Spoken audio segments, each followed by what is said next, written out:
Alrighty, so we are going to introduce Bonnie to her prong collar for the first time. It's long overdue, but she's been pulling like crazy. She's super worked up all the time. It's been causing potty accidents in her crate just because she's so worked up all the time. Anyway, it's far past time we should start training with this dog, but kind of wanted her to be a little bad so we could bring her back to being good. So as soon as I clip her leash to the prong collar, we're gonna get started. As soon as there's pressure on this, I want her to understand that that's what I want. Alright, so we're just going to be finding excuses to add pressure to this collar and then teach her how to move off of that pressure. So this is going to be the first amount of pressure. As soon as she gets distracted, there's pressure and release. Pressure, release. So that release is super important. Pressure, release. So I'm gonna over exaggerate it a little bit. Pressure, release. Good girl. Good. Distraction, pressure, release. Pressure, release. We can start doing pressure, release, and then a little bit of pressure for that sit. Good. And as soon as her butt hits the ground, that's when you release the pressure. Good girl. Again. And any repetition you can get in is beneficial for your dog. If she needs help, good girl. You can put 2 fingers on her butt, just kind of push it down a little bit. Good girl, let's go. Good.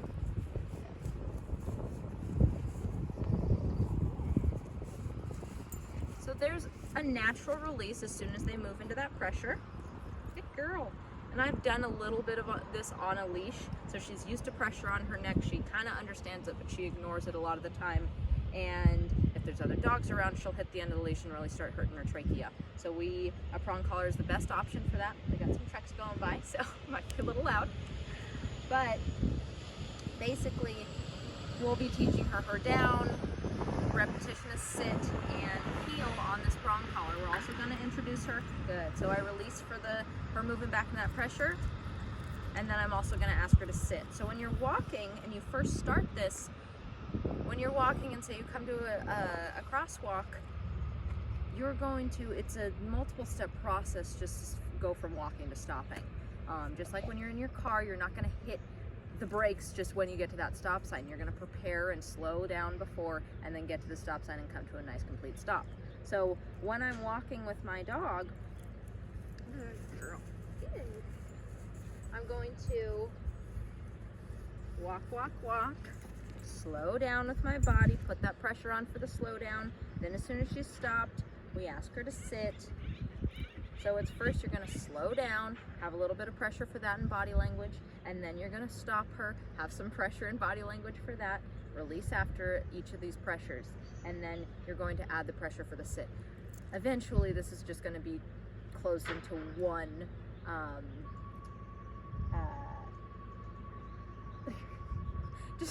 just one. It's not a multiple step process anymore. It's just kind of the natural thing. But when you're learning for the first time, just like driving, you've got to learn to look in your rear view mirrors and put your seatbelt on and make sure you check your blinkers and all the stuff and look over your shoulder. It's a lot of steps, but pretty soon it's just going to be driving. So just like teaching a baby how to walk, we're actually micromanaging them through each step that they're going through. So there's going to be a little bit more. And once my dog gets a little bit better at this and I want to challenge them a bit, say I'm walking down the sidewalk, I will kind of bounce off the edges of the sidewalk, so the dog always has to come back and glued to my side right here. So I'll speed up a little bit, do a faster pace for 5 steps, slow down for a little bit, stop, have her sit, then do my bouncing diagonal walk, just so she's going to yield to my body when I go towards her and glue herself back to my body when I go away from her. Good girl. Slow her down. Good.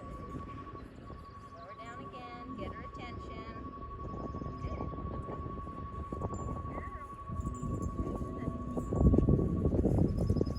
So each time that she puts her nose to the ground to sniff, we're going to use that pressure and bring her back up.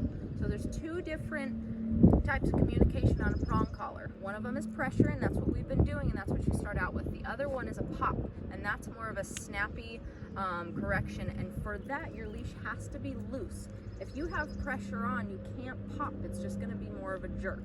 And so the trick is I'm gonna do it on her just as an example. Typically I don't like to do this on dogs because I don't want to correct them for no reason. But let's say she's sniffing where she's not supposed to. My leash is loose. That's more of a pop. Girl, I know. You did very well. So it's a very snappy, crisp, clean pop. And you'll feel it when you get a good one. It's not necessarily about force or pain. It's just clean. So it's really, you'll feel when you get a good one and it's really communicative to your dog. The thing is you want to teach your dog, some of those dogs don't know what that correction means. So after that correction, you want to make sure that they respond correctly. And then if you want, you can add treats into it. The thing is we're normally trying to calm them down. So if adding treats is too much of a distraction to add at the moment, you won't want to do that yet. So we'll use them for a distraction later.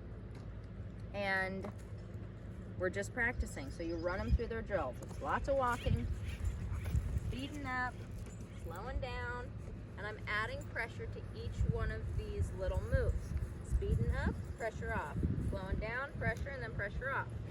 Come to a complete stop. Hold that pressure. Good. Good girl. Let's go. I can turn away from her. A little bit of pressure there. Keep her on task. Good girl. Turn into her. You can practice your figure eights. Good girl. Good girl, hon. Sit. I'm holding that pressure straight up until she complies, and then we take that pressure off.